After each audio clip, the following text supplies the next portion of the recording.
Pemirsa apa kabar? Jumpa lagi dengan saya Jonathan dalam Warta Berita PTS tanggal 9 Februari. Kasus mencekam kembali terjadi di stasiun MRT kota Taipei. Seorang pria yang membawa pisau ditangkap polisi di stasiun MRT Chongsan.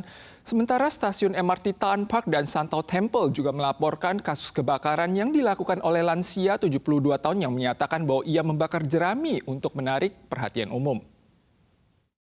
Dari rekaman kamera pengawas, terlihat seorang pria keluar dari toilet yang tak lama kemudian sejumlah orang bergegas keluar. Pada tanggal 8 pagi, terjadi aksi pembakaran di toilet stasiun MRT Taan Park. Sekitar 2 jam kemudian, kebakaran kembali terjadi di stasiun Santau Temple. Kedua kebakaran dilakukan seorang pria berusia 72 tahun yang membakar jerami. Untungnya, kejadian ini tidak menimbulkan korban jiwa dan luka. Polisi segera melakukan penyelidikan dan berhasil menangkap pria bermarga Cheng yang diduga sebagai pelaku. Diketahui setelah beraksi, pelaku sempat pergi ke gedung perusahaan perkeretaapian Taiwan untuk mengantarkan 4 surat pengaduan. Dalam pemeriksaan awal, ia mengaku ingin menyampaikan protes dan menarik perhatian publik. 单纯的就是在台中陈情没有接受到各界的一个重视，他问题没有被解决。他认为台北是比较多受到关注的地方，所以选择到台北犯案。 Cheng sempat berganti pakaian selama aksinya untuk menghindari pelacakan sebelum menuju stasiun Santau Temple. Polisi memasang garis peringatan di luar toilet pria dan bau hangus masih tercium di tempat kejadian. Selain kasus pembakaran, seorang pria juga diketahui membawa pisau di stasiun MRT Chongsan tanggal 8 pagi, menimbulkan kepanikan penumpang. Untungnya tidak ada yang terluka dalam insiden ini. Meski pria tersebut berdalih bahwa pisau buah digunakan untuk pertahanan diri, ia tetap diproses secara hukum. Cuaca dingin terus menyelimuti Taiwan. Suhu terendah 5,4 derajat Celcius hari ini tercatat di Matsu. Walau salju tidak turun di Gunung Taipingsan, pepohonan setempat diselimuti embun beku. CWA mengingatkan suhu minggu ini akan menghangat, namun perbedaan antara suhu siang dan malam cukup besar. Kabut dan suhu rendah menyelimuti Gunung Taipingsan. Pada Senin pagi sekitar pukul 6, suhu di kawasan rekreasi Hutan Nasional Gunung Taipingsan tercatat berkisar antara -1 hingga 0 derajat Celcius. Meski kandungan air yang rendah membuat salju tidak terbentuk, embun es yang menyelimuti pepohonan tetap menghadirkan pemandangan indah dan menarik antusiasme para pengunjung. 因为平地看不到这些景色，而且又给我们第2次来的理由了，太棒了。 Suhu terendah di dataran rendah pada Senin pagi tercatat di Matsu sebesar 5,4 derajat Celcius dan di Chongliao Nantou 7,1 derajat. Administrasi Cuaca Pusat CWA mengingatkan meski cuaca pekan ini menghangat, perbedaan suhu siang dan malam cukup besar. Mulai Rabu, angin monsun timur laut menguat. Suhu siang di wilayah utara dan timur laut hingga Kamis pagi diperkirakan berada di bawah 20 derajat Celcius.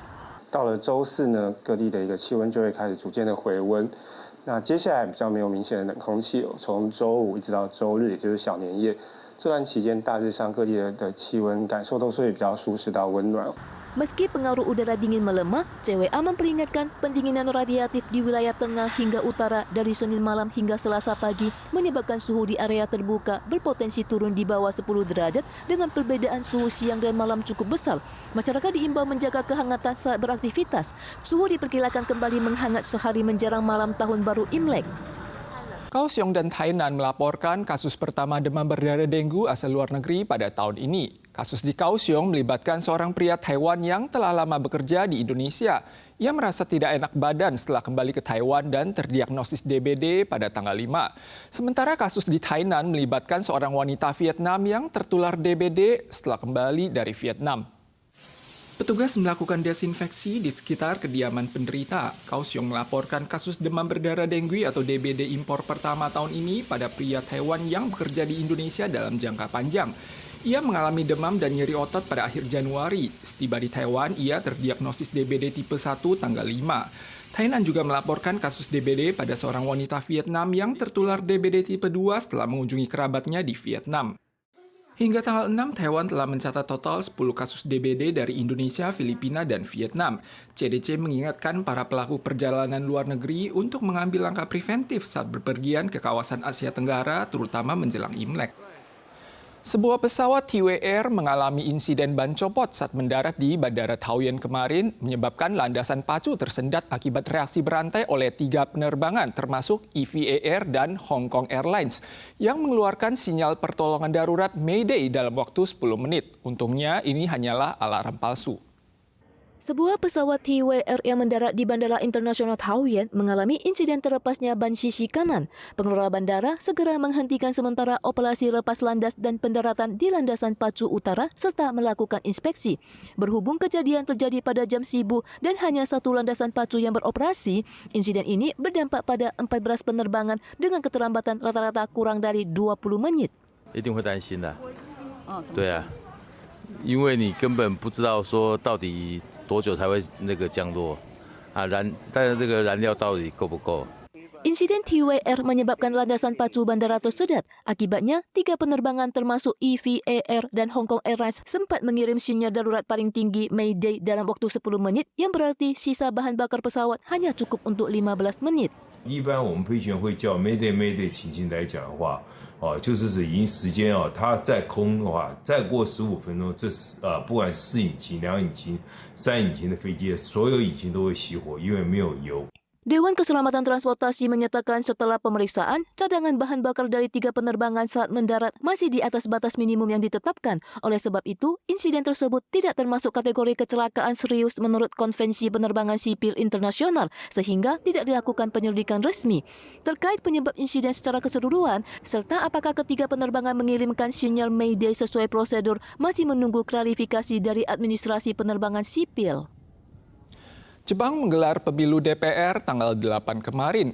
Perdana Menteri Sanae Takaichi yang memimpin Partai Demokrat Liberal unggul dan memperoleh lebih dari 2/3 kursi DPR. Bukan cuma mencapai ambang batas untuk amandemen konstitusi, namun juga mencatat rekor baru sejak Perang Dunia Kedua. Hasil pemilu DPR Jepang diumumkan tanggal 9 pagi. Sanae Takaichi meraih kemenangan telak. Partai Demokrat Liberal memperoleh 316 kursi atau 2/3 dari total kursi DPR. Hal ini bukan cuma memenuhi ambang batas untuk amandemen konstitusi, namun juga mencatat rekor sejak Perang Dunia Kedua. Sebaliknya, partai oposisi Aliansi Reformasi Sentralis kalah telak. Dalam pemilu kali ini, Takaichi memperoleh dukungan tinggi dari kaula muda dan kalangan netral. Walau Tokyo dilanda salju lebat, skala partisipasi pemilu secara keseluruhan mencapai 56%, lebih tinggi dari ajang sebelumnya, mengindikasikan bahwa hubungan Taiwan-Jepang pasca pemilu tetap berpeluang stabil. Pemirsa sekalian, sekian Warta Berita dari PTS. Berikutnya, mari kita saksikan air terjun Niagara. Kita susul lagi di lain kesempatan. Sampai jumpa.